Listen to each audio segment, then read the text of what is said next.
Hi welcome to join family சமையல். எல்லோரும் எப்படி இருக்கீங்க? நல்லா இருக்கீங்களா?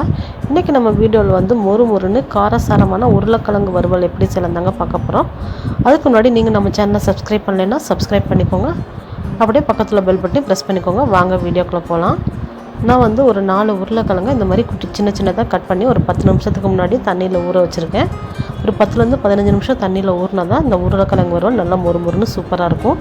இப்போ கடாய் வந்து காய வச்சு அதில் ஒரு கரண்டி அளவுக்கு எண்ணெய் சேர்த்துருக்கேன். எண்ணெய் சூடானதும் அதில் கொஞ்சம் சோம்பு சேர்த்துக்கலாம். இந்த சோம்பு வந்து நல்லா பொரியட்டும்.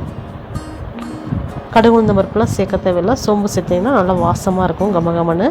இப்போ வந்து சோம்பு வந்து நல்லா பொரிஞ்சிருச்சு. இதில் வந்து கருவேப்பிலை சேர்த்துக்கலாம். இப்போ இந்த கருவேப்பிலை பொரிஞ்சதும் இதில் வந்து பெருங்காயம் சேர்த்துக்கலாம். இந்த எண்ணெயிலேயும் இல்லை நீங்கள் பூண்டு இருந்தால் கூட பூண்டு கூட சேர்த்துக்கலாம். உருளைக்கிழங்கு வந்து கேஸ்ட்ரிக்குங்கிறனால பூண்டு பெருங்காயம் இது ரெண்டில் ஏதாவது ஒன்று சேர்த்துக்கோங்க கண்டிப்பாக. நான் வந்து பெருங்காயம் சேர்த்துருக்கேன், அதனால் பூண்டு சேர்க்கலை. இப்போ எண்ணெயில் பெருங்காயத்தை வதக்கி விட்டுட்டு உடனேவும் நம்ம கழுவி வச்சுக்க உருளைக்கிழங்கு அதில் சேர்த்துக்கலாம்.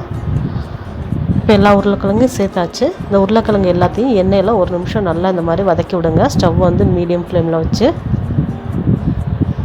ஒரு நிமிஷம் எண்ணெயில் நல்லா வதங்கட்டும்.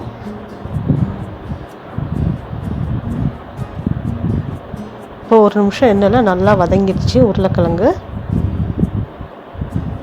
இப்போ இதுக்கு தேவையான அளவு உப்பு சேர்த்துக்கலாம். உப்பு இப்போது கொஞ்சம் சேர்த்துருக்கேன், பின்னாடி நம்ம செக் பண்ணிவிட்டு அப்புறம் சேர்த்துக்கலாம். இப்போ கொஞ்சமாக தண்ணி சேர்த்து இது எல்லாத்தையும் நல்லா மிக்ஸ் பண்ணி விடுங்க. உப்பு எல்லா உருளைக்கிழங்கையும் படுற மாதிரி மிக்ஸ் பண்ணி விட்டுட்டு ஒரு மூடி போட்டு மூடி ஒரு 5 நிமிஷம் நம்ம மீடியம் ஃப்ளேமில் வேக விடலாம்.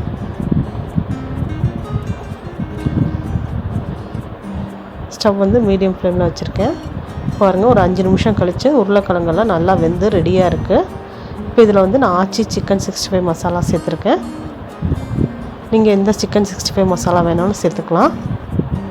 சேர்த்து இது எல்லாத்தையும் நல்லா மிக்ஸ் பண்ணிக்கலாம். எல்லாத்தையும் மிக்ஸ் பண்ணிவிட்டு நான் உங்களுக்கு காமிக்கிறேன். பாருங்கள், எல்லாத்தையும் மிக்ஸ் பண்ணிவிட்டு உப்பு செக் பண்ணேன், எனக்கு பத்தலை, அதனால் கொஞ்சம் உப்பு சேர்த்துருக்கேன். அப்புறம் தனி மிளகாய் தூள் காரத்துக்கு ஒரு 1/2 டேபிள் ஸ்பூன் சேர்த்துருக்கேன். சேர்த்து இது எல்லாத்தையும் நல்லா மிக்ஸ் பண்ணிக்கலாம். மிக்ஸ் பண்ணிவிட்டு உப்பு காரம் எல்லாம் செக் பண்ணிவிட்டு தேவைப்பட்டால் திரும்ப சேர்த்துக்கோங்க.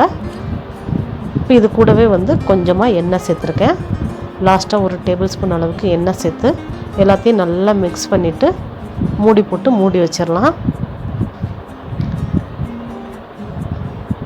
எல்லாத்தையும் நல்லா மிக்ஸ் பண்ணியாச்சு. இப்போ மூடி போட்டு மூடி ஸ்டவ் வந்து ரொம்ப லோ ஃப்ளேமில் வச்சு ஒரு 2 நிமிஷம் அப்படியே இருக்கட்டும். அப்போ தான் மசாலாவோட பச்சை வாசனைலாம் போகும். பாருங்கள், ஒரு 2 நிமிஷம் கழித்து மசாலாவோட பச்சை வாசனைலாம் போய் உருளைக்கிழங்கு வறுவல் ரெடி ஆயிடுச்சு. இதுக்கு மேலே நீங்கள் கொஞ்சமாக கொத்தமல்லி இலை தூவிக்கலாம். இது வந்து சாம்பார் சாதத்துக்கு, தயிர் சாதத்துக்கு, ரசம் சாதத்துக்குலாம் ரொம்பவுமே சூப்பராக இருக்கும்.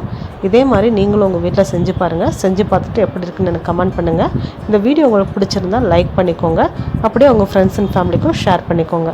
மறக்காமல் நம்ம ஜாயின் ஃபேமிலி சமையல் சேனலை சப்ஸ்கிரைப் பண்ணிக்கோங்க. அப்படியே பக்கத்தில் உள்ள பெல் பட்டனையும் ப்ரெஸ் பண்ணிக்கோங்க.